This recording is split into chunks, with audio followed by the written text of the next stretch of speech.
Am I still eligible? Yeah. Okay. Yeah, Okay. This is my building. Okay. It's sitting on- Yeah, then I looked, I had thrown out the application. Yeah. Perfect. Printed Okay. this, actually. I printed that and I took pictures of this. I have it written down. I mean, I just put it up on my phone. You good? All right, I think turn on the microphones, please. Guys, turn your mics. In accordance with Section 5 of the Open Public Meetings Act, Chapter 231, Public Law 1975, be advised that a notice of this meeting was made on the bulletin board, town hall, and mailing to the officially designated newspapers a list of the meeting dates annually, indicating that this meeting would take place at Town Hall at 7 p.m. on Monday, October 16th, 2023. Ashley Abigdor. Here. Chandru Harjani. Here. Virginia Truitt. Here. Joseph Caulfield. Here. Vice Chairwoman Jessica Glad. Here. Chairman Craig Ledger. Here. We have some memorializations to cover, and then we'll make some announcements regarding our how we're going to do the applications this evening. So, first up, we have calendar 39/16/23, Canubra Country Club, 1108 Morris Turnpike in Short Hills. Any corrections or additions to that? Just have a question. When I was reading over the memorialization, I thought we had made a recommendation or a mandate to have the light off and the cupola off by 11 p.m. and they agreed. Yeah, that was a condition of the memorialization. We can add that Okay. and amend it on the record. So that will be. Any other corrections or additions to that memorialization? If not, can I have a motion? Eligible are Ashley, Regina, Jessica, Craig. I'll move approval, calendar number 3916-23. I'll second. Ashley Abigdor. Yes. Regina Truitt. Yes. Jessica Glad. Yes. Craig Ledger. Yes. Next up, we have calendar 39/38/23, 900 South Orange. South No, Orange that one's Avenue. not. What? None of South Orange Avenue. Was that in there or no? Yeah, we're gonna carry that. We It's carry not. it? All right. Next up, calendar 39/34/23, Howard, yeah, that was the knowledge. Howard and Sylvie Levine, 186 Long Hill Drive, Short Hills. Any corrections or changes to that? Who do you have eligible? Everyone except Regina, she recused. Okay. I have a motion. Move approval, calendar 3934-23. A second? I'll second. Ashley Abigdor. Yes. Chandru Harjani. Yes. Joseph Caulfield. Yes. Jessica Glad. Yes. Craig Ledger. Yes. Next up, calendar 39/36/23, Maggie and Evan South, 37 Park Road in Short Hills. Any corrections or additions? Who do we have eligible? Same people. Okay. Can I have a motion in that case? I can move approval, calendar 39/36/23. Thank you. In a second. Second. Just, I'll take it, yep. Okay. Ashley Abigdor. Yes. Chandru Harjani. Yes. Joseph Caulfield. Yes. Jessica Glad. Yes. Craig Ledger. Yes. Okay, so we're gonna jump into the applications. Real quick thing, if you're here on calendar 39/18/23, which is Gang Yao at 20 Claremont Drive, that case is going to be moved to December 4th. There'll be no further notice, and it will be posted on the of course, bulletin board and the website. So if you're here on that case, it will not be heard this evening. We are going to juggle the order this evening. First, we're going to be hearing calendar 39/56/23, Danielle Fasoli at 15 Allen Drive. Come on down. You How are you? just say 12/4/23 for that one, right? 12/4/23, correct. Just raise your right hand, please. Do you swear or affirm the testimony you're about to give in tonight's proceeding be the truth, the whole truth, and nothing but the truth? Yes.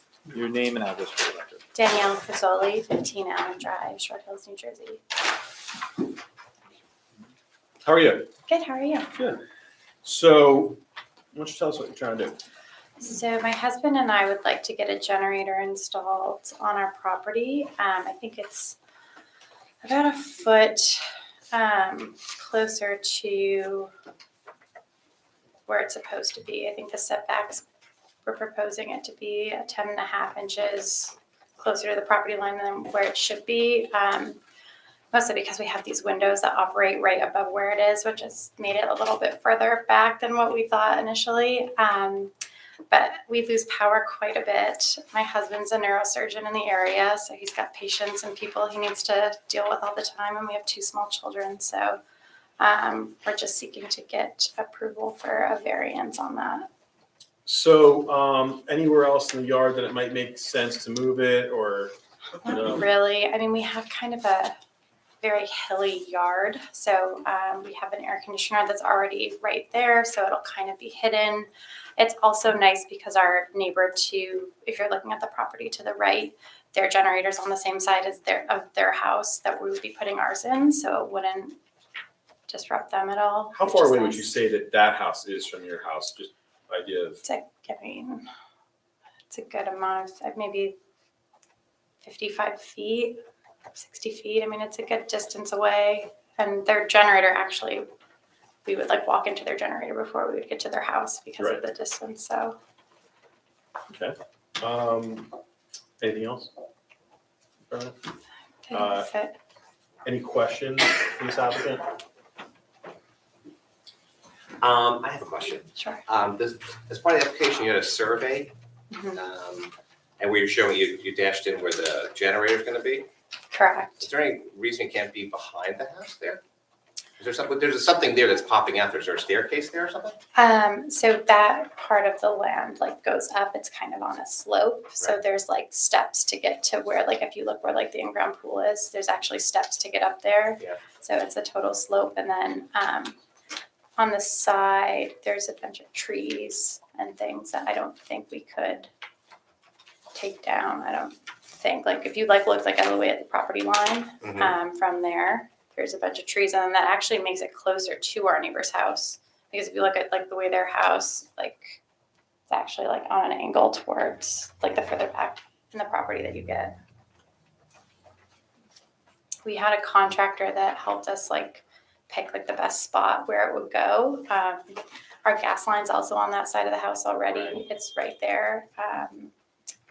And I think there was another reason, but I can't quite remember. My husband helped me go through this, but that was basically the place that made the most sense. Because I think anywhere else that we did it, like financially, it would just be really expensive to do because we'd have to run the gas line underneath, like a substantial distance more. So And then also in your application, you said your neighbors approved it, said they're okay with it. Are they here tonight? the we checked with actually both sides, the Weatherstons and then the neighbor on the other side of us, Alice and I forget her husband's name, but yeah, they're okay with it. The neighbors to the left were actually they have a generator they just put in near their house, but they said it was fine because it was going on the opposite side where the Weatherstons are, and the Weatherstons that are on the side where the generator is going, that's the family that has their generator that will be on the same side as our generator, where our proposed generator would go. So the they were. Weatherstons are, if you're standing in the street looking at your front door, they're on the right-hand side? They're on the right-hand side, yes, correct. So you're sandwiched right now between 2 generators? We are. And we don't have one. So we always hear them go on at night and we're like, oh. But yeah, they both were fine with it when we talked to them. Sorry, one question. Go ahead. So from a visibility standpoint, is there some sort of screening you do, or because it's right in the front, right, and as you're driving by or as you walk by? So we have a lot of landscaping. We actually had to remove some of it to where we would put this in, but you wouldn't really see it from the street. You wouldn't be able to see it because we have a current an air conditioner that's in the same, that's like would be right next to it, and you can't see it from the street. We have a couple boxwoods and some small like ornamental trees that would just block the view of it. So Just so that you're aware, they won't do a final inspection on a generator until it's been sufficiently screened from your neighbors as well as the street with either arborvitae, something that's as tall as the unit, just that will buffer it. So great. Yeah, that was actually my comment. The ordinance does require fencing or I think it says fencing. Does it say fencing? Fencing or landscaping. Or landscaping around it, Sufficient. but you have to put it far enough away so they don't get incinerated every time it comes on. Right. It takes them to that from my experience. And my other question is, it's close to the air conditioner, so does the manufacturer suggest that it's okay? Does it have enough clearance next to that air conditioner and also the windows, because it does release carbon monoxide when it's running, so. Correct. Yeah, so we have a contractor who's been working with people who put in our air conditioner, Norman Mechanical. And so they've made sure that the space that we're gonna put the generator is like far enough from the windows, far enough from the other air conditioner. I think they had to maybe even look into running like a little extra like line to make sure there was enough space. And then, like I said, we have a lot of landscaping that's gonna block it from the front. And then also along the side of the house, there's like a gate to get into the backyard there where it would be. So we had to make sure it was like clear and Yeah, you're up on a hill there, so it is hard to see from the street. Yeah. yeah. Any other questions for the applicant? Any questions from the audience regarding this application? Any comments from the audience regarding this application? Then I'll close the public portion of this application. Board members, any thoughts? Make a motion to approve? Do you have a second? One second. Ashley Abigdor, Yes. Chandru Harjani. Yes. Regina Truitt. Yes. Joseph Caulfield. Yes. Jessica Glad. Yes. Craig Planer. Yes, good luck with the project. Thank you so much. Once again, as I said, we're gonna move the schedule around a little bit. Next, we're gonna hear calendar 394223. That's Argowal at 38 Hillside Avenue in Short Hills.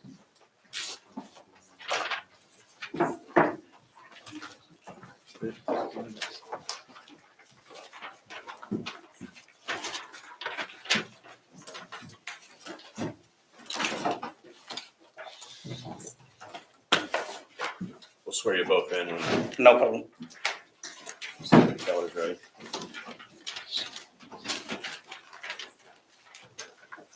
Rich, raise your right hand. Do you swear or affirm the testimony you're about to give in tonight's proceeding be the truth, whole truth, and nothing but the truth? I do. Your name for the record, please. Abhinav Agarwal. Yes, I do. Richard Keller. Please proceed. Thank you. Good evening. My name is Abhinav Agarwal. We moved into town about 3.5 years ago. We bought a builder house where we currently live. We found this house after searching in the area for 5 years. So we believe this is our forever home. We have 2 small kids, 13-year and 10-year. And again, the house is perfect in every possible way. The only thing that we believe is missing from the house is a pool. Our kids are water babies, they love the pool. And we're looking to construct a pool in the backyard. And this is what the application for a variance, actually.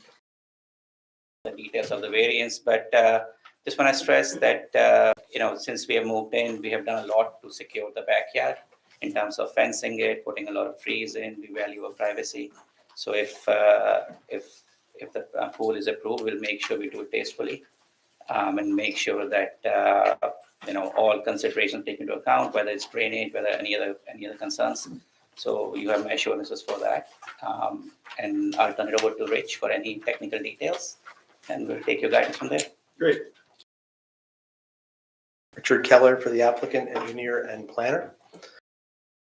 Do you want me to give you a brief synopsis? Licensed as an engineer in 1989, planner in 1990. I hold a Bachelor of Science in Civil Engineer with a concentration in water resources and environmental engineering. I also hold a Master's of Architecture with a concentration in urban planning and design. That's from New Jersey Institute of Technology, where I was also an adjunct professor for approximately 11 years. I have appeared before this board, the planning board, as well as boards in about 110 or 111 towns throughout the state of New Jersey.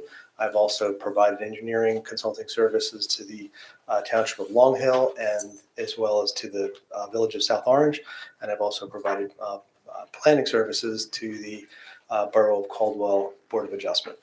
My licenses are still in good effect since the last time you saw me 2 weeks ago. Great. And your qualifications are accepted by this board. Thank you. I just found out we do have some concerns. I'm going to try to put more over here so they can see as well. So if you're here on this case and you want to see and you want to come down, feel free to move to front row or anything else. If it makes it easier for you to see. So go ahead, Richard. The property is located on the south side of Hillside Avenue, south being to the bottom of the drawing, north being to the bottom of the drawing, and south being to the top. The property is located on the south side of Hillside Avenue, about 800 feet west of Old Short Hills Road. It's about 300 feet east of the terminus of Sherwood Road, where Sherwood tees into Hillside, just a little further to the west.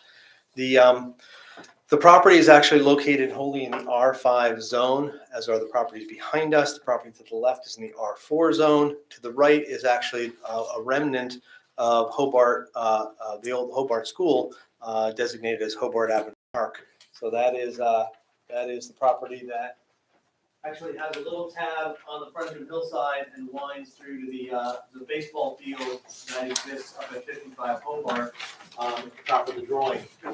So we've got a conservation zone immediately to our west, to the right side of the drawing. The property is a conforming lot at 19,901 square feet. I did bring some photographs that we'll introduce as exhibit. By the way, the first drawing I was pointing to is application variance. This is part of your application, so there's no changes, except for some reason this one's not signed, yours are, but this is identical in every other way, so it's have it for you. I did also bring exhibit A1, dated today, 10/16/2023. It is a photo board containing 6 photographs. All photographs were taken by myself yesterday, October 15th, and they've not been modified. They do accurately represent the site as it exists today.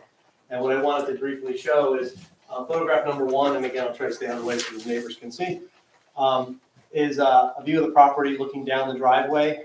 A little bump out for a car to slide to be parked in front, and an area to go back into the garage, which is the rear house. Remember, this is in an R5 zone. It does permit front-facing garages, but the builder, the spec builder who built the house before Mr. Agarwal came around, elected to put it side-facing. And unfortunately, the architect also placed it at the very back of the home. There's a long driveway that leads to the back into the turn into the garage. You can see, if I skip ahead to photograph number 4, I'm now back of that driveway, looking back up the driveway, and you can see that it's very tight, there's a little bit of backup area, and then the front. So the driveway takes up quite a bit of the property. If I come over, it's about a third of the coverage is taken up in the driveway. The property itself, when we move into the rear yard, photograph number 2, is continuing to look to the south. I'm looking at the rear of the properties that are facing Hobart. I think the 3 concerned neighbors, I think all of them Hobart, behind us. And I could be wrong, I can certainly ask questions, I'm sure. So you can see there is mature screening behind us, a solid fence looking off to our right, which is towards the west.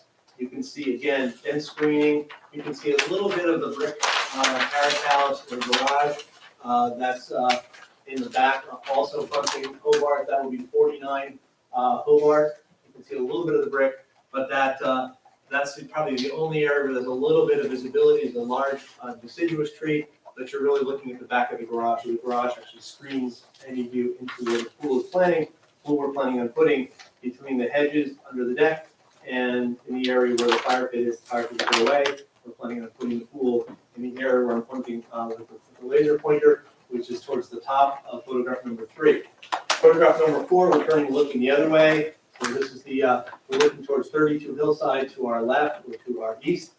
There's a large play structure, which we did count as both, originally just discovered when I got a good look at it, we counted as building coverage too.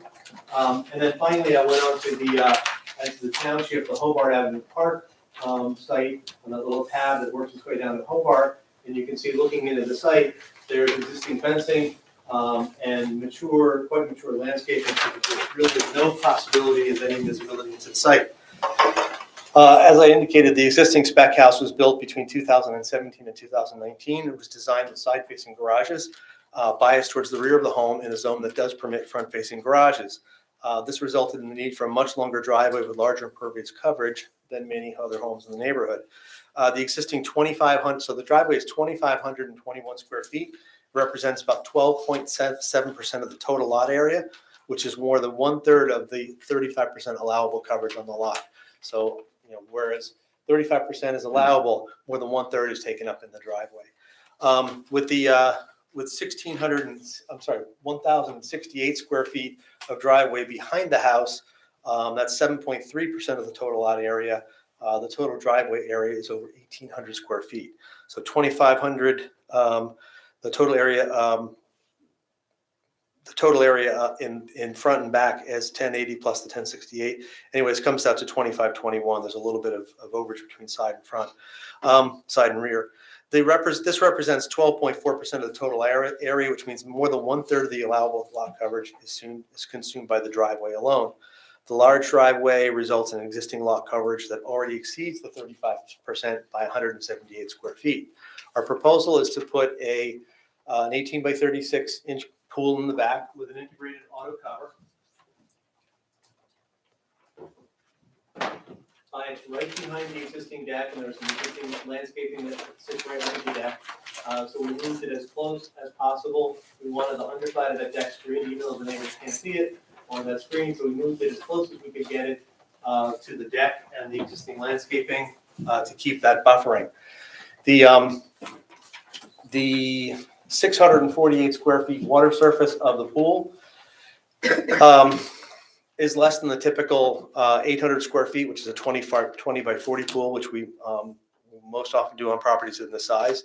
And to minimize lot coverage, a Hampton-style pool configuration is proposed with no contiguous walkway or proposed patio on two sides. So we're coming off the deck, and so that you don't get a mud path to the pool. There are stepping stones that run along two edges, and the coping is a little expanded because we wanted to include the integrated auto cover for safety.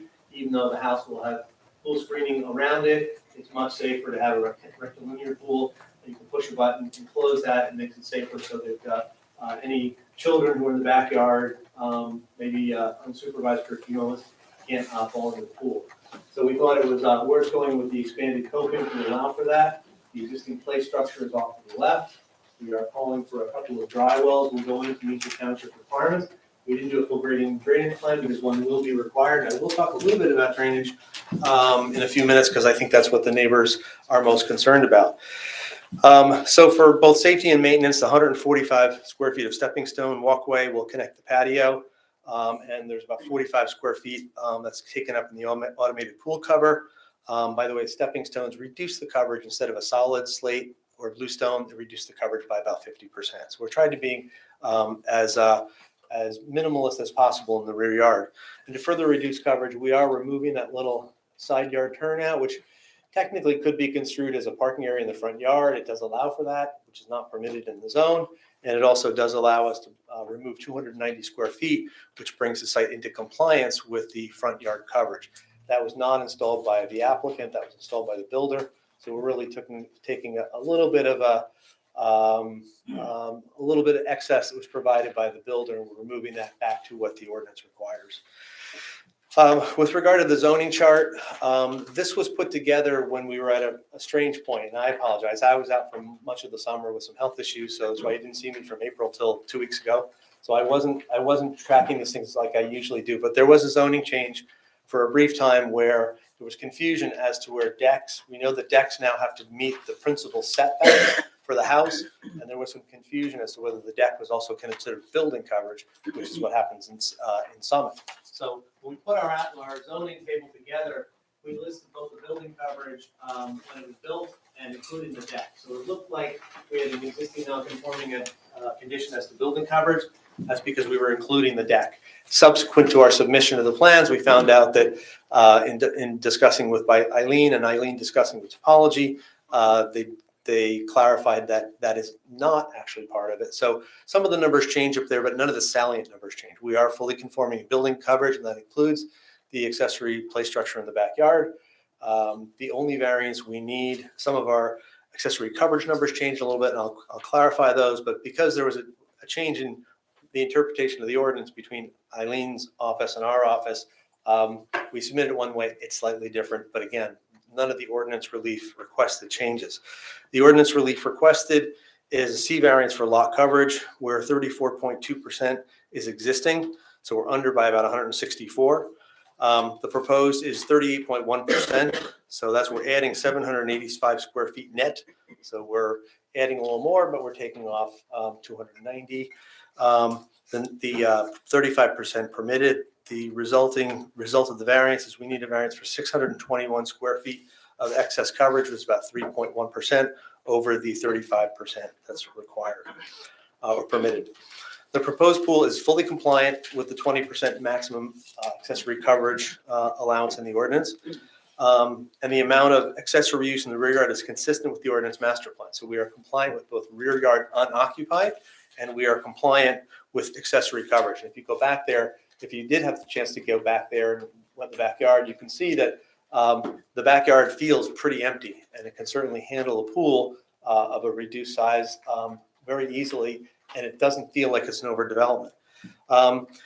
So the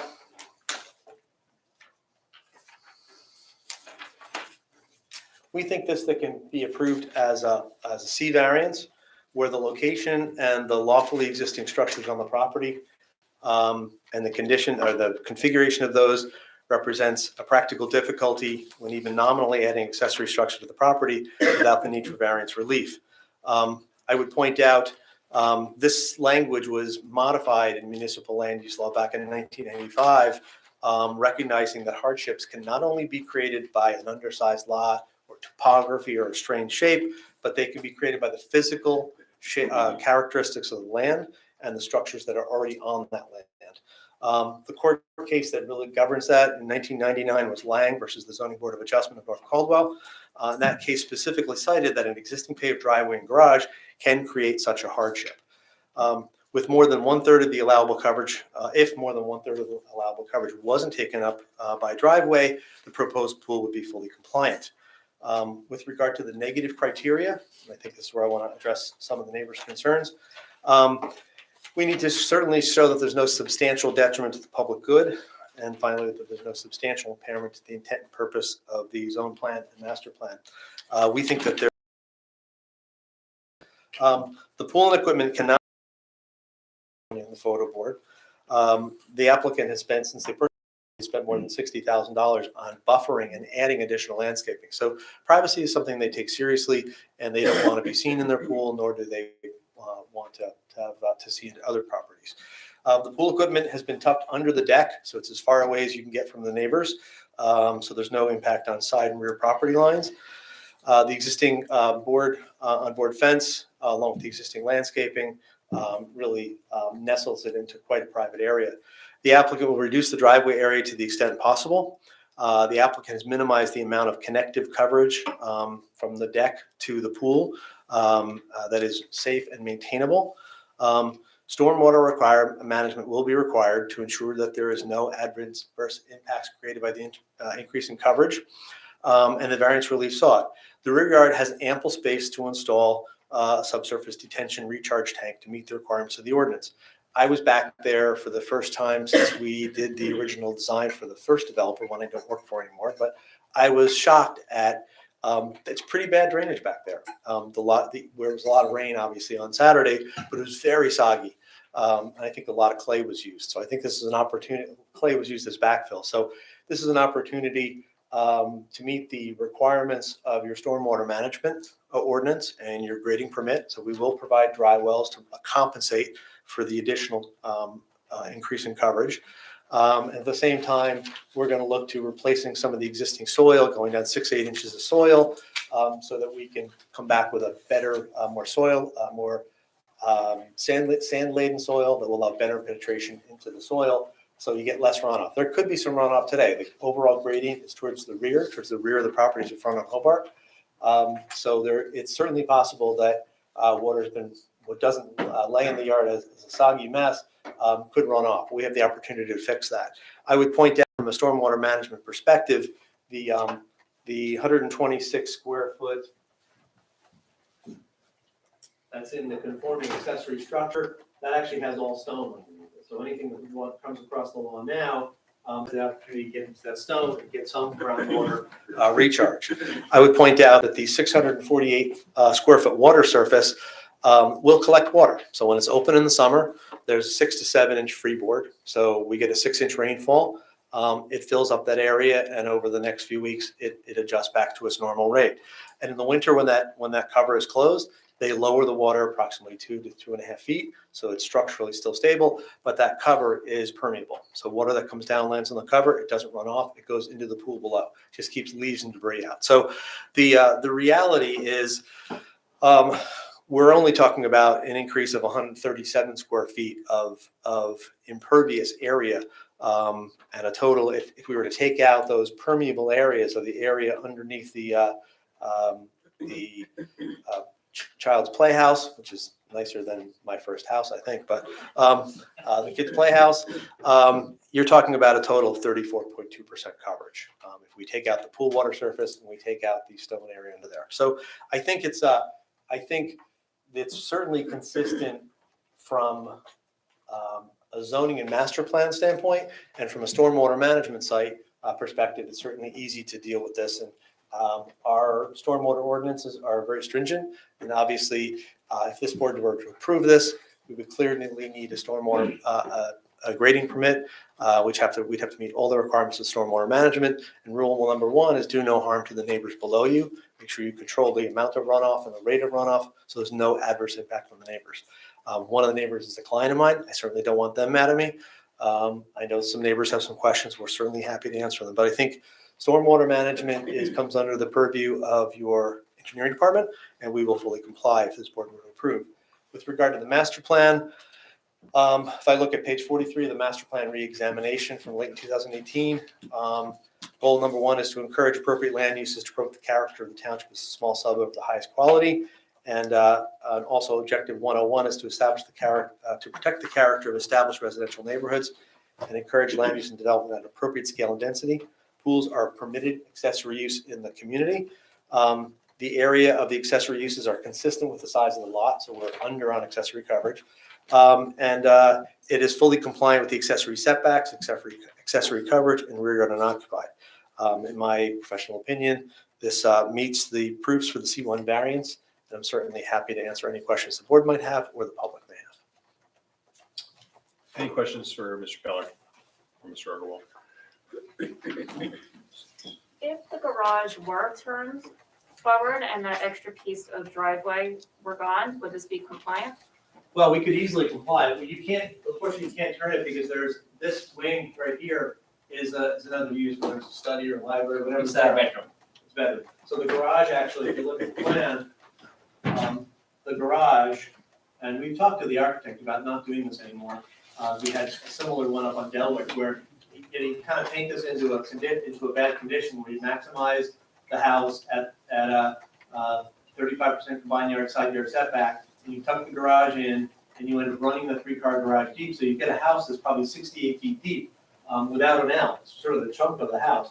Most houses are about 60, 70 feet wide, and they're about 40 feet deep with an L, so this is a much deeper house, and because the garages are biased to the back, I had this long run. I can't change it. I can't turn it to the front.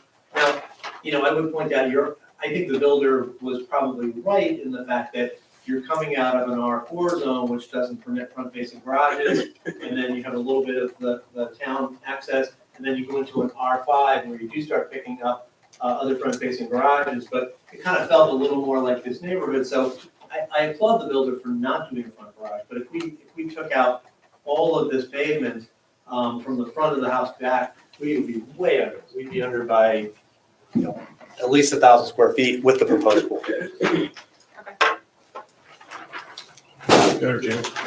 Did you consider a smaller pool? We did. That's why we sized it down from 40 to 20. They're basically all about the same cost, but we have found more and more the people who've gone to something smaller are finding that it's just, if they want to do laps, it gets small, they're constantly turning. We're not, right, you'll see there's no spa plan in there, there's no water shelf in there. It's really meant for a swimming activity. And so, we could size it down, but sizing the water surface down would drop the coverage, but the water surface it collects water. So really, from a drainage and detention standpoint, it would have no impact. It's almost as though it's permeable because it's stormwater anyways. And when we look at the backyard, in terms of, is the site overdeveloped? I look at the backyard and the fact that we're under on both rear yard unoccupied and accessory coverage tells me that pool is about the right size. The 36 feet, is that a typical size? 36 feet long? Mostly we do 40 foot these days. We have done smaller. I've done 12 by 12s, which are kind of glorified hot tubs. But yeah, you can always size down.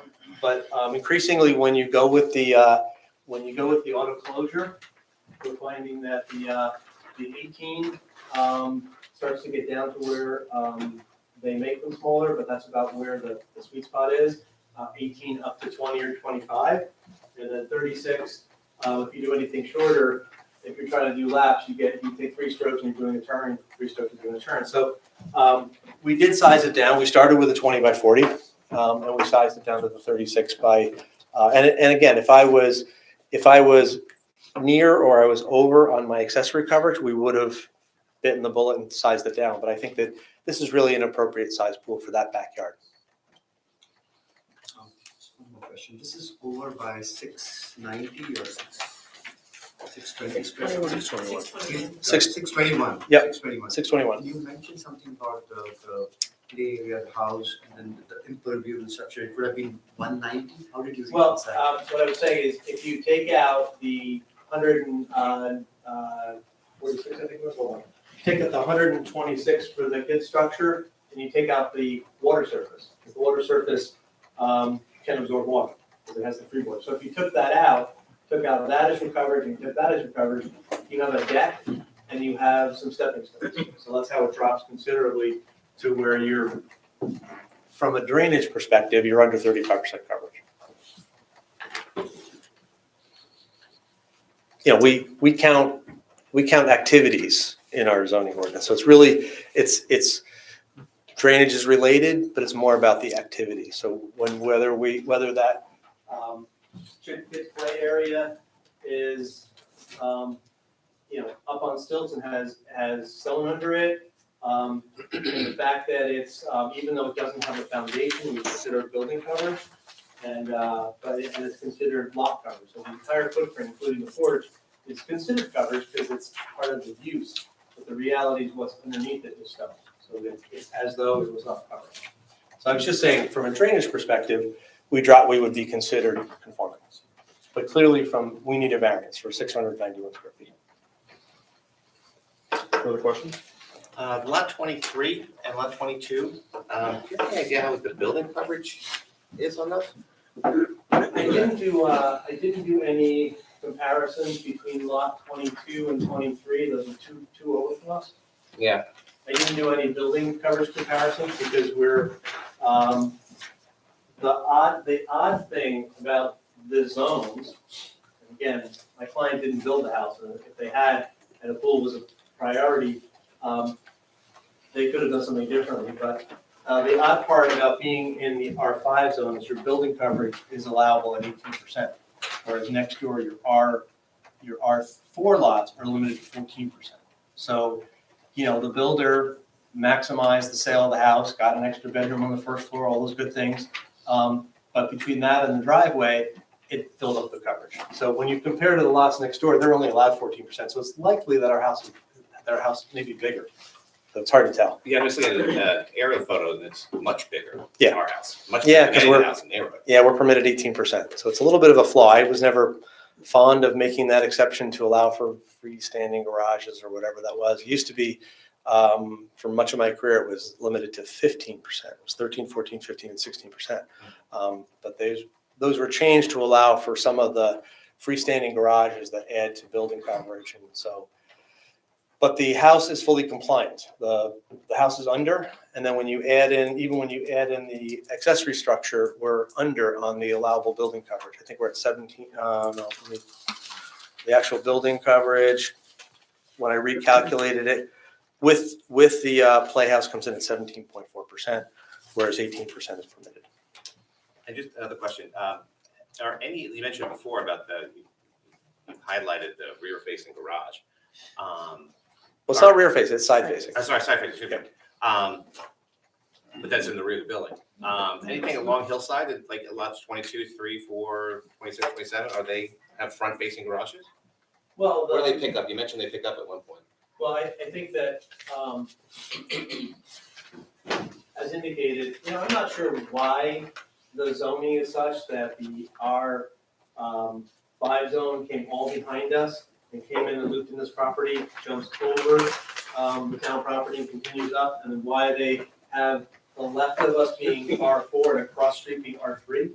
So if you look at the surrounding neighborhood, certainly R3 and R4, from the Hartshorn days, the Stuart Hartshorn days, they were always prohibited to do front-facing garages unless they were 125 feet back from the street and landscaped. I think it was Stuart's actual words, but our ordinance for the R3. So if you're looking at the neighborhood, you're not going to see any Not gonna see front-facing it. garages. But they certainly could. So like I said, I applaud the builder for not taking advantage of that, to create something that was more consistent with the neighborhood.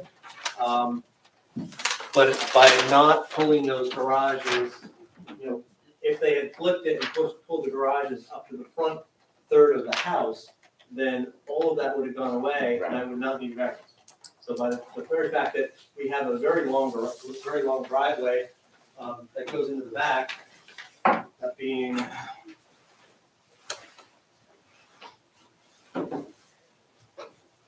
our driveway is from the street line is 148 feet. So it's a long driveway for a single-family residential lot in the zone. So if it wasn't for that, that's it. The shape of the house was kind of wrong-headed. That bedroom could have been in the back easily. I'm not going to design the architecture. I'm not an architect, but I play one on TV sometimes. But if the garage had been here, that whole area could go away. And I could actually take about another 50 square feet away in this area. The board thought it was pretty helpful. We could actually take this area away. Whether anything would grow there or not is a separate issue, but we could probably get something there. I could probably better that by about 50 square feet. The driveway is already fairly narrow and the backup is pretty much minimal. So I can't size the driveway down any. No, you put a snowpack in it and you're going nowhere. Yeah, exactly. Because I'm really at my minimum backup already, 5 foot setback, not my minimum, really manageable, so I need a little bit of turnout. And then my driveway is really just over 10.5 feet wide going up. So there was no other area. The right fruit was certainly the 290 square feet on the front. I could take another, I think it was maybe another 65 square feet or so if I chiseled away in here.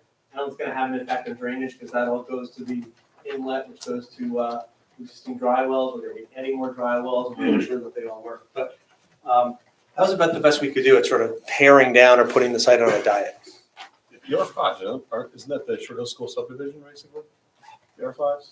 R5s, probably all the Hobart, but it continues beyond that. It continues beyond just the Hobart 6 slots or whatever they got out of that. Yeah. Wish it was still the school. I know. Any other questions? In that case, I'll open it up to the audience for questions of this, of either Mr. Keller or the applicant. Understand one quick thing. I just want to reinforce something Mr. Keller said regarding this water situation. If we grant approval of this application, understand that this still has to clear the bar of engineering. Okay, so this is not a rubber stamp for it to be built as they're presenting it here. It still has to go through engineering. It still has to be approved for all the other issues that may come up through this application process. So I just want to make the audience aware that this board has no purview over that. It still has to go through engineering. So your name and address. Ben DeRosa, 45 Hobart. Just spell your name. DEROSA. 45 Hobart Avenue. And we've lived on Hobart for 24 years, and for the last 17 years, we've been the backyard neighbors of the subject property. So you're directly behind them? Directly behind. Yeah, directly behind. And Mr. Keller is right. The property is wet because the entirety of the house and property drains backwards. It's a slope down. This enormous driveway drains down. All the gutters drain down. Everything feeds down to the backyard. It's always been wet for the 17 years that I've lived in the house. Our property was wet. We did things to try to fix it. I'll talk about that a little bit later. But, one of my main concerns, I worked with the builder who doubled the size of this house from what was there before. And I was very concerned about the water at that time and talked to him specifically about what we could do to make sure. So we have that this- questions at this point. So do you have any questions? Yeah. about the applicant? The question, I don't think you can answer it, I guess, because I'm wondering, you're going to need to flatten the grade, right, for the pool. Pools need to be on level ground. And given that the current grade has kind of a 2-foot differential between in the area where this pool is proposed that drains down towards the park and some catch basins that exist already, it seems like flattening the pool, flattening the yard is will have a negative impact on us. So I'm asking you to comment on the grading required to make this pool work. Yeah, I've never counted. I've done more than a few hundred grading plans in the Yeah. township. We haven't worked out full details as to whether we're gonna take a drop and do a little bit of a roll off or a seat wall in this area, or whether we'll run this straight out. But we do have the ability of creating a berm of the back area. We have the ability of creating a flat area that is gonna kick water off to the left and then picking it up in a couple of driveways. There is drainage, and we'll see whether it's working out. There's drainage that leaves the site and goes through the township property out to Hobart. I paid for that drainage. Okay. Yeah. But there's no reason, based upon my experience, there's no reason we can't do a plan that will be more protective. Yeah.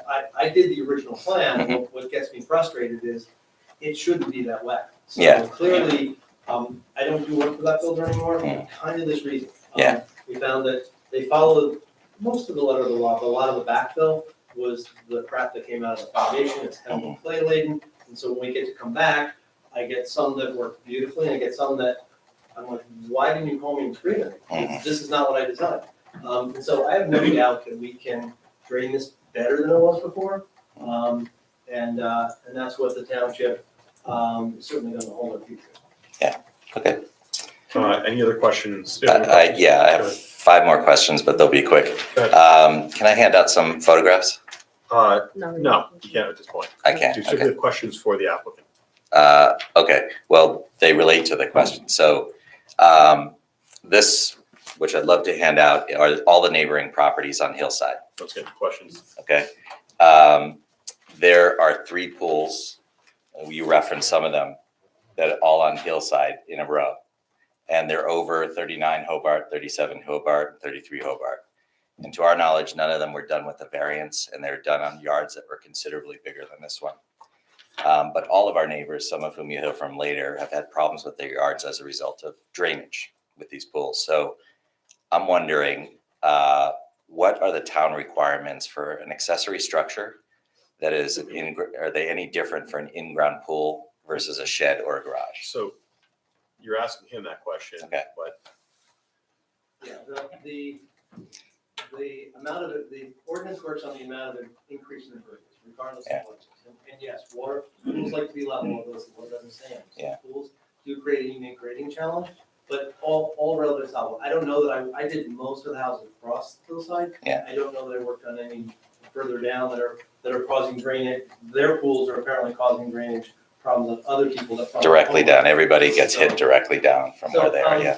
As I take it, and I tell all my clients, because I run this all the time, where I say, by the way, your neighbors downhill are my clients. Yeah. And don't hire me if you don't want me to be protective of their interests, because ultimately, it's protective of both of them.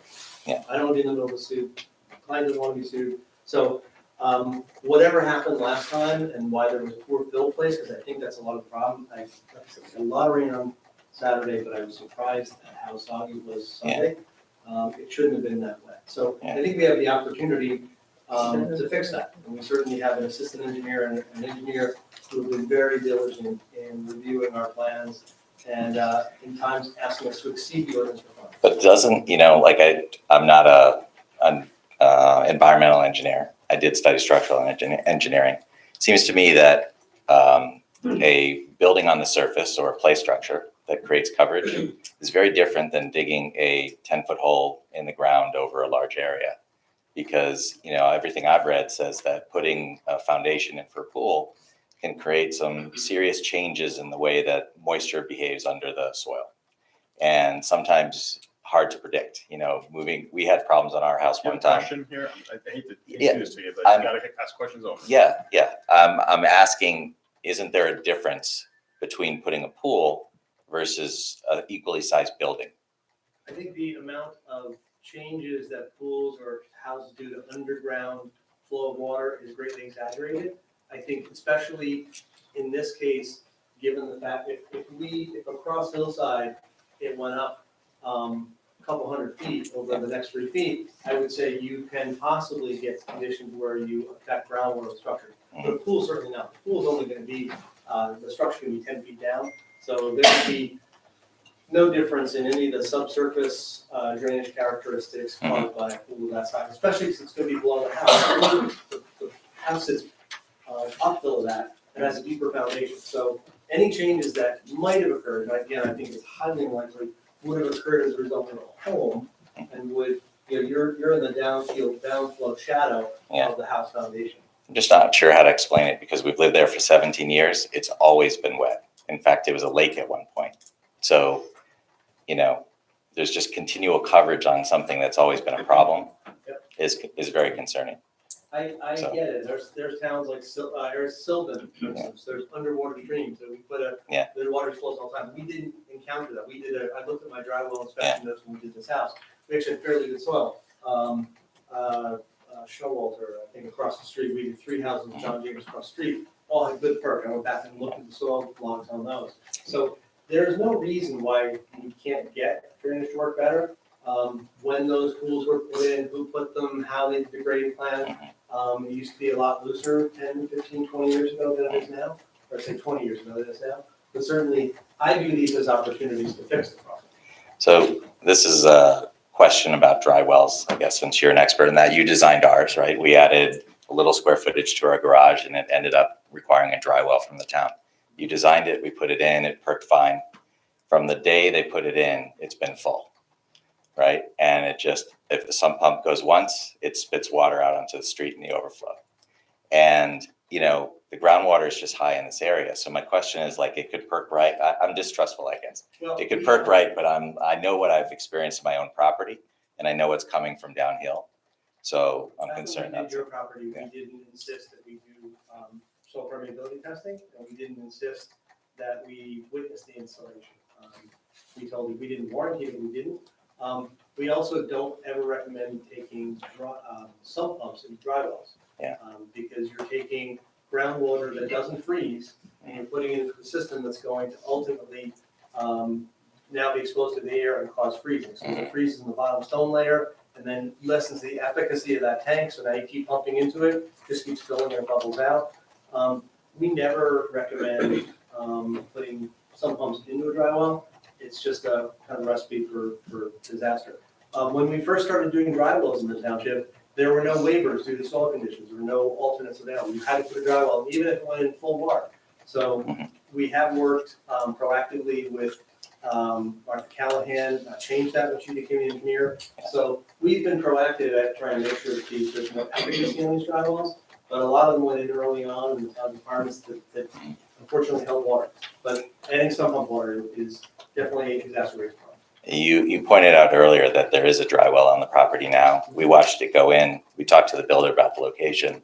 Pretty sure it's under where the pool will go, right? Yeah. It's in that area. I already talked to Christine Doolittle, so we're gonna add a couple, and we're actually gonna add whatever we need and relocate those tanks, which means we'll get to set them all in new stone again, new sand layers. So again, if there's a problem with the efficacy water going down, we'll take a look at it. And we'll do something that's longer and linear and get storage up high. We do testing, we go down to 3 feet below the proposed dry well, and then we look at the soil structure. If we hit decent soil up high, we do something along linear. We've had houses up on Inverness that have had standing water since the glaciers left, and you went down, the same thing on Adams. You go back, you go down 12 feet, you hit red sand, and you can drain everything. So we will certainly we're much more proactive than we used to be 20 years ago, 30 years ago. I think we were probably proactive when we did your design, but if it's not working, that's problematic. But this is an opportunity. We're not saying that we're just, our previous requirement for dry wells goes away. We're going to add to whatever we need to add to. and then have the opportunity to make that. Yeah, and is there any negative impact? You know, the dry wells are now going to be centered kind of on the property directly in line with our house versus being kind of over more towards the park, where they are now, which is where the builder placed them, Well, they're moving about 25 feet further to the middle, right? east. Yeah, So they're moved basically from underneath the pool, they're moving over. So either way, you're in the area. We will look at the efficacy of that line going out. Yeah. We need to work with DPW about take a look at the size of that line or Yeah. how that works out, if there's a clog in it. That does provide us with an overflow situation to keep the water away from your house. Yeah. So that was my other question, because as I said before, we bought that grade, right? Like we paid for that because the prior owner created a lake in his backyard with bad, with the water and bad grading, right? So we paid to have him put that in. And he did, and it appears that your drawing is not your design, it's just the existing grade, right? And pipe. You haven't respec'd that. It could be that pipe. I know there's an existing pipe that comes down on the hillside. Yeah. General area, makes a turn, comes out. But that grate and the This one on the actual corner, connector, yeah, Yeah, you may have paid the prior owner or the developer to help put that in. we paid the prior owner, yeah. Okay, so- And then the developer connected his tank to that, right? And now you're proposing to connect your tanks to that. And I'm just suggesting that that's probably not a good idea. Again, not sorry for this. So- board, we will provide those calculations to the engineering. Well, I think the only thing I'll say here, Ben, is, like, our backyard is still as. yeah, it's still there, so is ours. So this is my chance of fixing it. Yeah. I mean, you and I worked together, you gave me the whole story about Lake Griffith and everything. Yeah. I mean, listen, we want to use our backyard. Yeah. So my commitment to this board and to you is that we will actually make sure that we make the drainage better. Because I don't want a backyard. No, I get that. I definitely don't want a red backyard. But I guess maybe my final question, and I don't know, I guess it has to be to you, but it's a question a little bit for the board too. But what ultimately, you do everything you're supposed to do, right? You submit a drawing, it gets approved, you build it, you watch them build it, it all turns out great, and our yard gets worse. Like, so ultimately, what is our recourse? Because the board has then approved a variance, right, for coverage on a house that doesn't really have a hardship, right? The hardship was the driveway and the doubling of the house because of the doubling of the house. And now you've got one a pool, so that's great. But that's not at all a hardship. So you're approving What's a the question again? yeah, so what is our recourse ultimately? Certainly. If this doesn't work, right, and we have a wet yard, Certainly, because our dry well doesn't work, right? So that's, we will be proactive in making sure not only that we do testing ahead of time, we've already secured, the guy to do the drainage, that he's the preeminent one in Milburn, he doesn't like to work on residential properties anymore. Mhm. But we secured him, so we know that we've got a team we can trust in place that is drainage sensitive.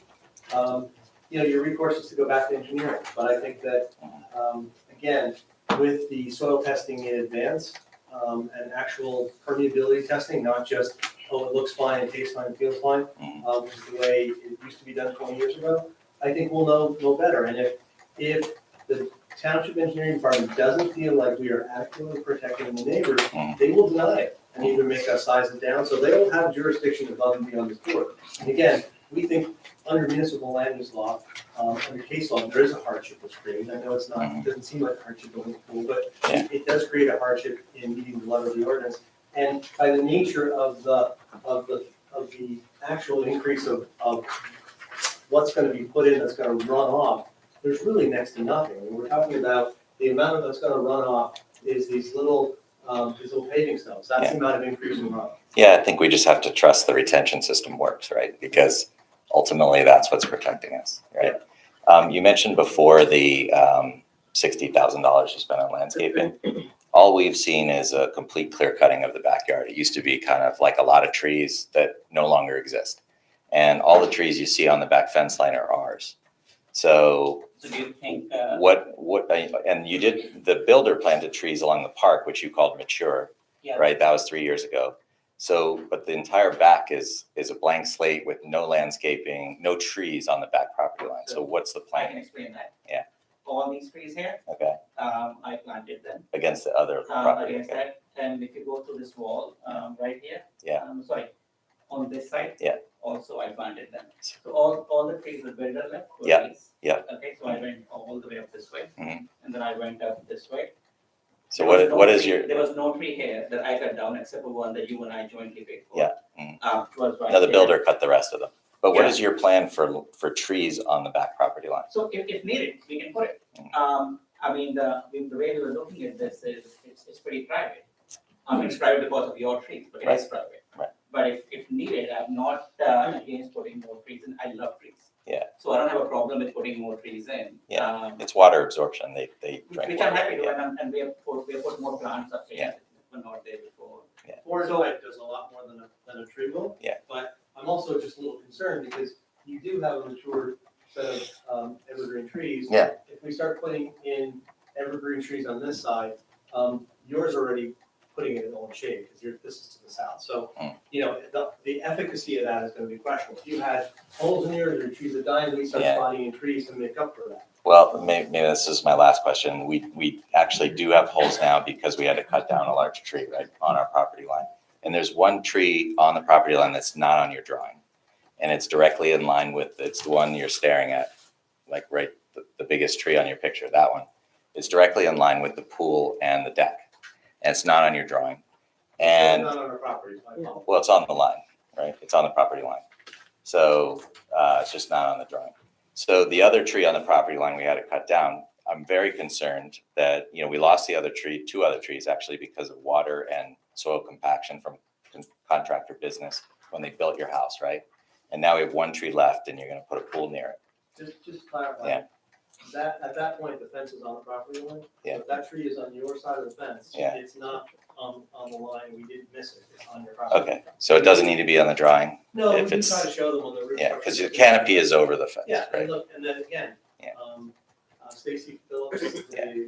the new, tree forester, Yeah, will certainly make sure that whatever we do, whether it's our drainage, we're not in the root structures of any joining trees. Yeah. And the first thing we do, one of the first things we do is we call Stacy and show her the plan before we submit it. Yeah. Make sure that she's okay with it. We're not going to do Yeah. this. So I think that, again, I would suspect if any of these trees were to go away, my client would be happy to place landscaping in between. Again, we don't want you looking into the site, Yeah. we don't want to see your house. But right now is a good, yes, you provide most of that buffering, and one of them was damaged apparently in the storm, the tree came down. But I think that, that's the way neighbors work. If one of your trees dies, no one wants people looking in, so they're gonna spot trees. The only one that's a little bit, because we've got the mature tree up on the corner here that is on our property, you know, to the brick, garage building, to the rest, there's a little bit of understory there, but you're just looking at the brick. So you've got, coverage down low and coverage up high, so. Yeah. I think we're adequately screened, we're not opposed to adding landscaping on an as-needed basis, whether it's a condition by the board, or it's just kind of common sense that Mhm. we're gonna want the time. Yeah, yeah. But I would caution you that the efficacy of a pine tree in absorbing water is not as good as a large pipe. And I'm Yeah. environmental engineering, but Yeah. I wasn't smart in construction. So, Yeah. I was environmental, but, Yeah. the, you know, even sugar, sweet gums, which live in standing water. We have plenty of those, yeah. Much more water. Okay, thanks for your time. Sure. Any other questions from the audience regarding this application? We got a chance to make comments. That'll be next. Okay. Any other questions from the audience? I'll open up for comments. When you come up, we'll need to swear you in and state your name and address. Just raise your right hand. Do you swear from the testimony about to give in tonight's proceeding to be the truth, the whole truth, and nothing but the truth? I do. Your name and address for the record. Spelling your name, please. My name is David Bradford, Bradford, 49 Hobart Avenue. And where do you live in relation to the property? We're diagonally to the right, if you look at the property in question. My next door neighbor has pointed out a lot of the issues that we've had with drainage. Both of us have done numerous drainage projects over the years. We've been there 36 years. We've done 3 or 4 drainage projects, all with qualified engineers helping us out. You live in Milburn, you know, every time there's a big storm, we had a drainage problem in the middle of town. How much money was spent on that, how much time was there, all that sort of thing. I have a low trust in drainage programs because of my experience and because of what I look in Melbourne.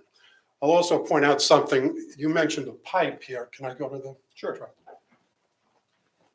This drainage variance here, no, not that pipe. Connections is one that goes to the ball field. I call it the ball field, Hobart Avenue Park. It's about 20, 25 feet from our property. It comes up to the surface, it's on the surface on the other side of Hillside, comes up to the surface again on the other side of Hobart. It's just a pipe when it's underneath the ball field. So the water table is very high. So we all have put in all sorts of French drains, sump pumps, dry wells. I have an athletic field quality drainage system in my backyard. We're still now discussing whether we need to do something different for that. We have the DeRosas and us on our common property line. When we have a bad storm, all that water that comes down runs through a gully between our property. If we have a problem here as a result of this, we're probably going to have to spend more money to put some kind of perforated pipe buried in the ground between our properties. So we have a situation where you guys are being asked to approve a variance so that they can have more impermeable coverage. So that they don't have the hardship. I have a little trouble with the hardship because we all know that garage is back where it is so that you can have more living area in the building. The previous building had a garage facing the front. So if there's a problem, it's going to be the DeRosas, ourselves, and the other people on the down gradient side. So we potentially have to spend more money on this if something goes wrong. I didn't quite, Mr. Chairman, I didn't quite understand your statement that if you approve the variance, it then goes to the engineer. I don't know. I didn't see any of this stuff until the end of last week. I didn't know what was going on until I got the notice about the variance. I went down to the township, got the materials, looked at it. That was the first I saw of it. When a drainage plan is submitted to the engineer, are we going to have an opportunity to see it, comment on it, any of that sort of stuff? Public record. Right, so if that's submitted. Well, public record, that means I have to just keep my eye out on everything that's going on in the township. We're not going to get told anything that a drainage plan has been submitted. That's not required by law. So you're all going to approve this and then it's to the engineer and we have to monitor the engineer. When they submit for a permit, when they're ready to move forward with the project, they would submit a permit to the building department. The first step is the engineering department, and then they would have to submit a grading permit to the engineering department to their satisfaction. Now, I would submit to you that there's an asymmetry here between the opportunity and who's bearing the risk of it being Let me wrong. just say this, I would be No, happy. it's not this time. So that's the end of my comments. Thank you. Sure. Any other further comment? Sure. You swear from testimony you're about to give in this proceeding to the truth, whole truth, none but the truth? Yes, I do. Your name and address for record, spelling your name. Anand Srinivasan, first name spelled Anand, last name Srinivasan, 39 Hobart. I'm on the other side, back corner of that. Look, we just moved in 2014, so on a relative basis, we've been there a little time. But it's the same problem. I don't think that regardless of the structure, coverage, all of that, it's a slope. Water flows downhill. And every time we have a storm, it's wet. And there's nothing anybody can do about it. There's a pool directly behind me. And the wisdom of the former owner of my house sold part of his backyard, made it even more gargantuan. There's a play structure there too. And it's wet all the time. So I don't know if we can find a solution here, but I am resurfacing the problem that continues to exist in that part of town. So that's it. Any other comment from the audience?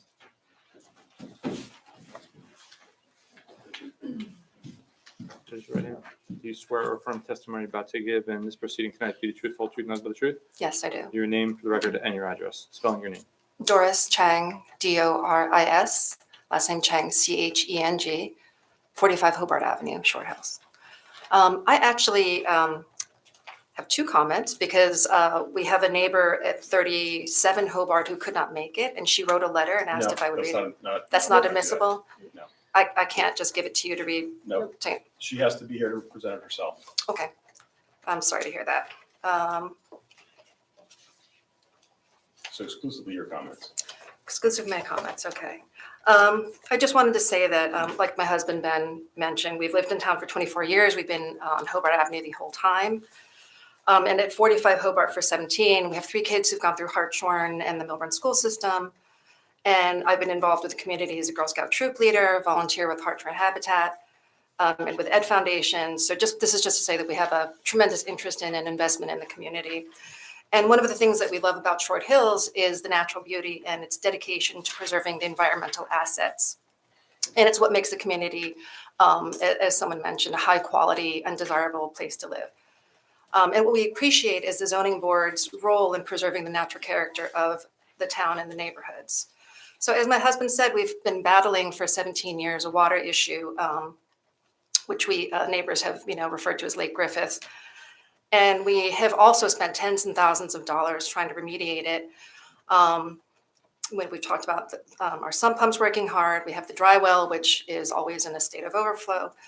And we've spent a lot of money on grading and plantings. We have thick layers of plantings. We've replaced plantings over the years that have died because of the excess water. And when 38 Hobart was developed in 2019, it put additional pressure on our property. The lot is not a huge lot, but the contractor doubled the footprint of the house. He removed almost every tree between the house and the back property line and did not replace them. And there was a very, very long driveway that is pitched down directly towards our property. And that driveway was then extended further towards our property. So the new owners, as we've discussed, have not replaced any of the trees on our property line. Instead, they added an accessory playhouse, which created more impermeable coverage. And now with a proposed pool, it would be the removal of an additional 1,000 square feet of permeable surface area. In the last 2 years, we've had to remove 2 very large shade trees on the property line because of declining health. This was since the construction. And we suspect it was a result of construction, the soil compaction, and increased wetness. And we have 1 very large shade tree left in that area. And we're very concerned about the pool construction and the additional increase in wetness, putting that tree's health at risk. We also can't ignore the fact that the weather events are becoming more severe and the volume of precipitation is increasing. And we can only believe the stormwater runoff and erosion will worsen. As all of the neighbors on our block of Hobart can attest, 33 Hobart, 37 Hobart, who wrote this letter, which I'm not going to read, we can all attest to our backyards being wet. Everyone on Hobart, except for us so far, has a neighbor uphill with a pool. 33 Hobart has a neighbor up with a pool, 37 has it, and 39. So I think it's no coincidence that while everyone uphill has a pool, everyone downhill has a water problem. So this is just to say we respect the Agrawal's right to build to code on their property and understand the variances are appropriate in certain situations. But a variance for excess coverage for property that's very small compared to others on Hillside that already have pools is concerning. If you look at the aerial photo, you'll see in comparison the size of the lot versus the others on Hillside with pools. And the area is too wet and the backyard's too small to build a pool without affecting the downhill neighbors. We've managed the water to date with considerable effort and expense and feel strongly the proposed pool will affect this negatively. And we respectfully ask the board to deny the variance and consider the effect the pools built uphill and to code are having on downhill neighbors. Thank you. Thank you. Any other comments from the audience? Do you have any further Yeah, comments? one thing, the applicant has indicated he is more than happy, if this board would approve the project, I imagine it'd be about 3 weeks before we had a grading plan ready. We've got to work with the township engineer, forester, et cetera. 3 to 4 weeks, we'd be happy to submit it to the neighbors, concurrent with submission to the town so they're aware of what's going on. And as indicated, there's already a drainage problem. It goes up and down the street. All those neighbors are not affected by us. This is an opportunity to fix that problem and improve it. And so I think that I'm not arguing it's a C2 variance, but I think that this can be certainly seen as a better planning alternative because we have the opportunity to get in there and right some wrongs. I'm not saying we can fix all of Hobart. We certainly have the ability to make it better and to the people directly behind us, again, my clients. If the board will approve it, I think it's an opportunity to fix the drainage. Thank you. Any further comment? Then I'll close the public portion of this application. Board members, what are your thoughts?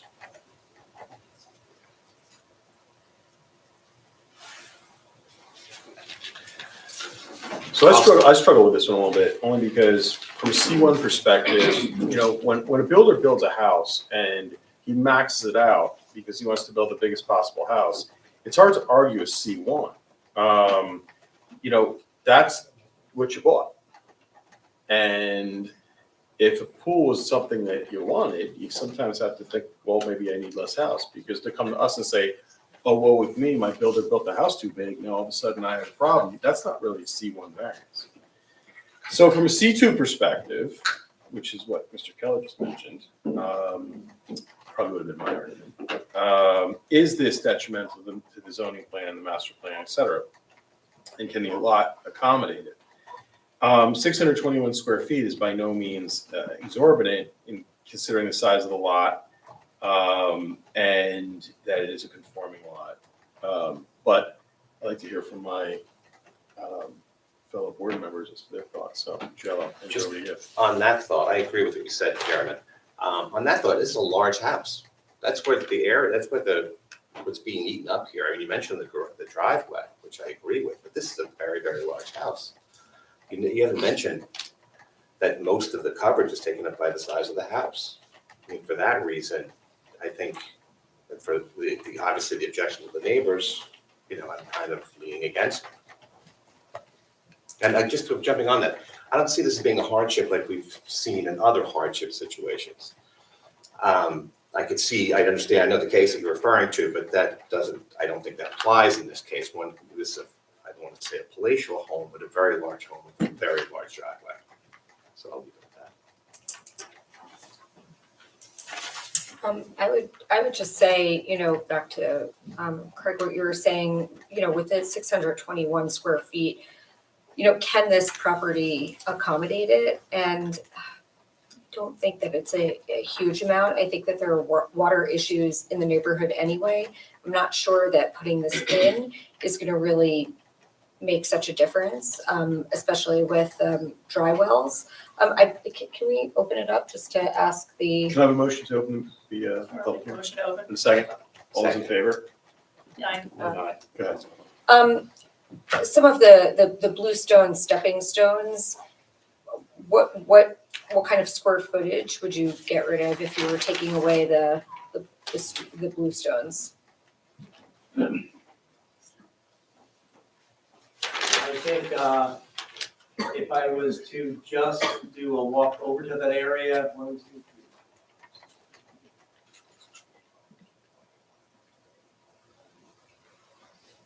So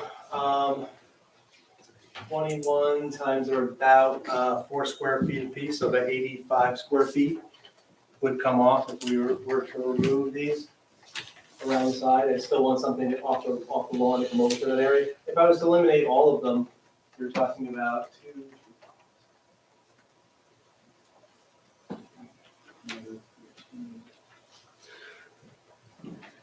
Another 40 square feet, so you've got about 120 square feet that we could remove, and we could do a more true Hampton style pool. Yeah.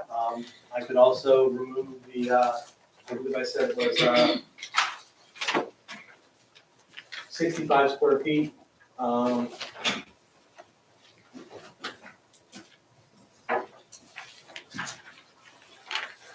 and I guess we'll have to mark this A2 from the today's date on it, but by coming in and removing pavement in that area, that picks me up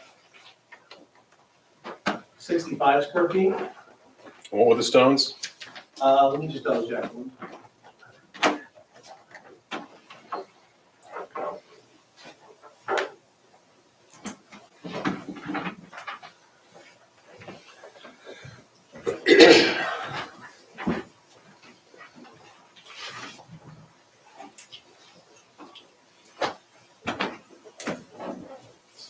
Square feet. Total or 148 in stones? 148 in the stones. 65 in the, that's 213. Yeah.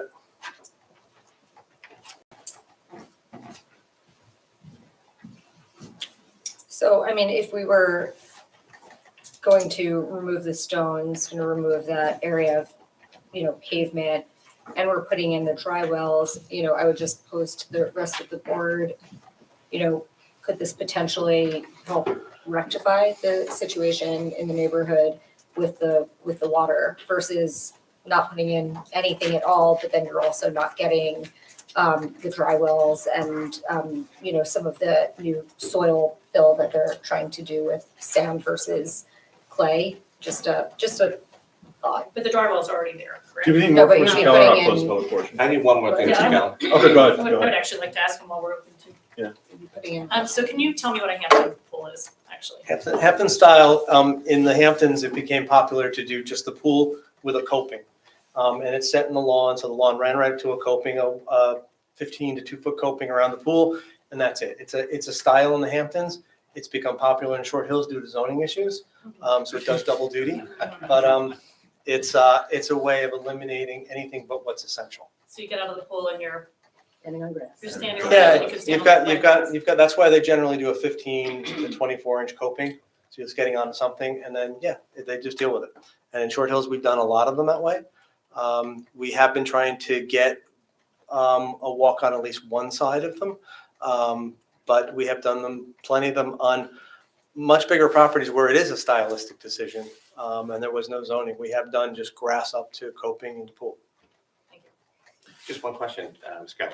You had argued before that putting the pool in might have the ability to actually alleviate some of the rainwater or the storm issues.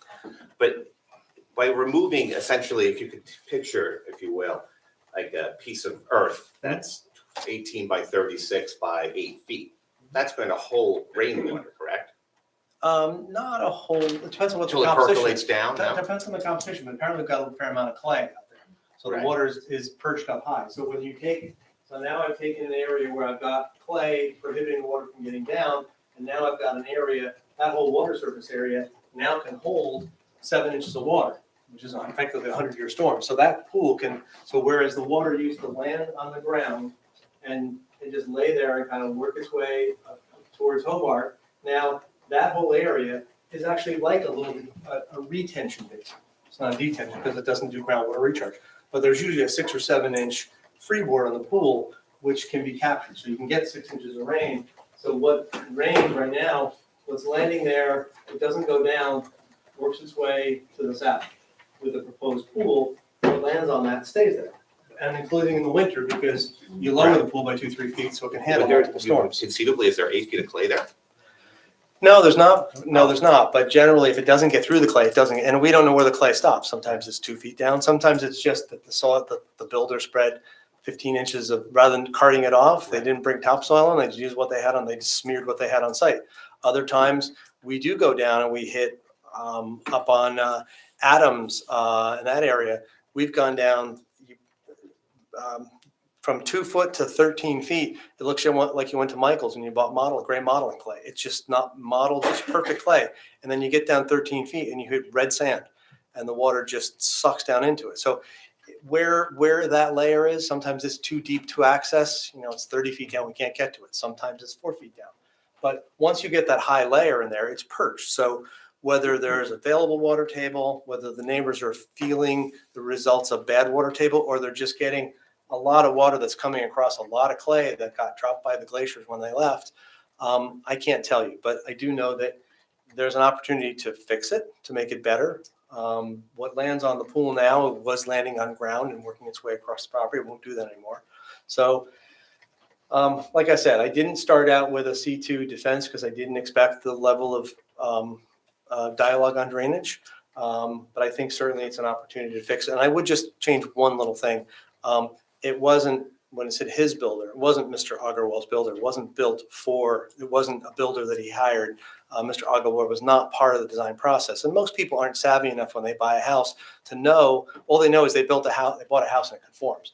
They don't know that the builder made a decision to oversize it, and that's going to impact. I mean, how often have I just found I need a variance. I always wanted a pool, and I just found I needed a variance. Well, who told you you could? And they said the realtor, and the board all laughs, like, of course. But it wasn't just a subtle distinction. It wasn't Mr. Agarwal's builder. It was the speculative builder who did that, not my client.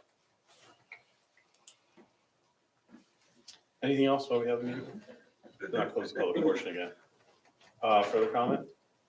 I guess I'll go. Well, I agree with everything that my fellow board members said. But I think under C2, I'd be leaning towards allowing this. I do think it's a good opportunity to fix something that's not working. And hopefully, trusting the engineering department, they could get it right. But I also would want to get rid of the 213 square feet. To be a 408 then, over. Just adding on, I like the idea that Mr. Keller proposed about getting the engineering plans, getting it approved, just kind of vetting it across with all the neighbors before it goes ahead. So something conditional rather than saying, yes, go ahead. What do you mean conditional? It's a huge problem right now. What do you mean by that? Well, Mr. Keller offered to discuss the Oh, drainage okay. plan with, because I think there was Right. concern about Engineering notice. Got it. Would that Um, affect our vote? But, I'm sorry. Are you proposing that would affect our vote, that we hold off on our vote? But I'm just asking for clarification. They won't No. review it before you No. go. It's outside our purview. It would make it a condition of this vote. I just want to clarify the condition. Is Mr. Keller going to merely copy the neighbor on his correspondence, or is he going to actively engage them with the discussion as to what's going on? Motion to open the meeting to the public. Second. All in favor? Did it? It was my intent that we would share the plans with them, and that gives, I think what they were concerned is they wouldn't know when a plan was submitted. At that point, they can either call me, or they can go in and see the township engineer and say, I have concerns. So I think the idea isn't to do a collaborative design Well, with them, that but wouldn't happen anyway. No. I mean, I don't want to, Yeah. Mr. Keller, be misleading here. The engineering department decides how this goes down, not input from the public. So exactly. But they can monitor it. If they want to hire Sure. their own engineer, they can do that. But certainly, at least they'll be aware of it. So that was the concern. They didn't find out at the meeting until 7-8 days ago, maybe 5 days ago. We're happy to share the plans concurrent with their submission to the township. And then two of them are my client. They can call me, or they can call the township engineer. And if they have a better idea, if we can mitigate their fears, we're more than happy to. So what does that do? If we approve it now, today, and this doesn't get approved by the neighbors don't like the plan? Well, that's not for No. them, that's not for them to decide. This application, if it's approved, will be going to engineering. Engineering will come up with a plan, whether the one proposed is agreeable or not, that's between them and the applicant. If it's not, they have to go back to the applicant and say, hey, we don't agree with this, and we need it modified. They have no choice but to concede to the request if they want. But the engineering department doesn't have a mode like that where they can, approve or disapprove. No, It's just the it has to engineer. meet specs, period. They have certain requirements, right? The stormwater, what they have to capture based Yeah, on. we have two sections of the stormwater, well, the ordinance deal with stormwater specifically. And our requirements is not a major project, but even for all projects, is that we need to show that there's no net increase in the rate of runoff to neighboring properties upon post-development. So that's why we do dry wells, or we look for some way of retaining the water so that it doesn't, after the impervious is created, it doesn't run onto neighbors' properties unabated. And so it's very clear, it's based in science, there's formulas we follow. We submit to engineering. We'll do actual soil tests, so we're not dealing with generalized ideal soils, we're dealing with the actual soils. We'll go do a test that's down 7, 8, 10, 12 feet, at least 3 feet below our design. We'll look at the soil parameters, and then we'll go a little deeper if we think there's more efficacy. So, but if engineering feels, and we have had plans that have simply been denied, no, it's too sensitive an area, and given the soil conditions, we don't think you can meet our township ordinance requirements, then we don't move ahead. So there is an Mind you, we could ordinance. approve that, the application, and Still that couldn't be could be done. the outcome. Right. Yeah. Gotcha. I'm not saying it will, but that is a possibility. And it's happened, not often, because we, look, I like to say we're engineers. We can put men on the moon. We can engineer a backyard. We're just trying to not do it with NASA's budget, but if it takes NASA's budget, I don't think NASA has NASA's budget anymore, but if it takes a lot, it comes down to generally there's some solution. It depends on what the cost is, but clearly at some point, if we can't find a solution that meets engineering, then your approval falls, it lapses because we can't do it. Or alternately, we do a more expensive system that is, it's going to meet the town's ordinance requirements. And that's really independent from this board. And the question's asked because you've got a permit process, soil conservation district permit, the town drainage permit, that all looks at that. And all the properties that have been happening, where the pools are behind and where the problem is that we all heard, they all have gone through this process. I don't know when they went through it. The process has gotten much more stringent over the last 10 years. So I don't know when they were approved, and what their drainage or detention. We had a dry well requirement for about 20 years. So if the pools were more than 20 years ago, there were no dry wells put in back then. So I think it's about 20 years.